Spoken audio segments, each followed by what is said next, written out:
I want to say yes. I believe there was change. I believe there's more awareness. Change is slow. Malton resident Dwayne James believes change is coming, although at a slow pace. People are getting more aware about the racial discrimination which has been passing down through generations. He is hopeful that through proper education, kids can bring a positive social change. If you could teach young equality and genuine love for each other, then I don't see why things don't improve.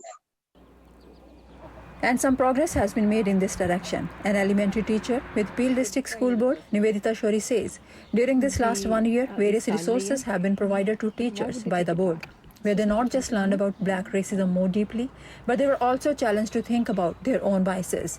How are we going to approach racism if we are going to address it in our teaching? That was very useful for me. And there have been a lot of discussions, and we have had a lot of reflections and critical thinking. We've had resource teachers working with us to help us see our lesson designing and to help us analyze if we are causing any harm to any communities or any groups or any particular students in the way we're designing our lessons. When it comes to learning about anti-black racism, high school student from Peel says it has been a valuable year for students as well. A lot of my courses, we would do projects and assignments about Black Lives Matter and systemic racism. We would have active discussions about Black Lives Matter and racism. We would have presentations about racism. We would learn the history of racism in many different forms in my dance class. Dwayne James has been living in Malton, an area with predominant South Asian population, for a long time. He interacts with other people from all communities. According to him, the South Asian community has never discriminated against him in any way. I haven't experienced racism in Malton from a South Asian.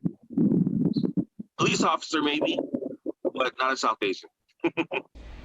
According to student of Indian descent, it might not be visible from outside, but anti-black racism does exist among South Asians, and the reason would be a deep-rooted colonialism. I feel like there's a really big harmful stereotype about black kids in the South Asian community, that they do drugs, that they drink alcohol, they're in gangs, they're into criminal activity. South Asia was colonialized by the British, and I feel like those whole views of white supremacy got transferred into South Asian culture. South Asian kids do have friends from black community who have similar dreams and aspirations like any other youngster. If you want your parents to be okay with you hanging out with your black friends, maybe introduce your black friends to your parents. Nivedita Shori says some South Asian kids fall victim of dual identities, but they are more open-minded when it comes to learning about other cultures. So creating more safe and inclusive spaces in which students have voice, where their identities are represented and valued, is the only way forward. It is a long road. It is a journey on which we are all on.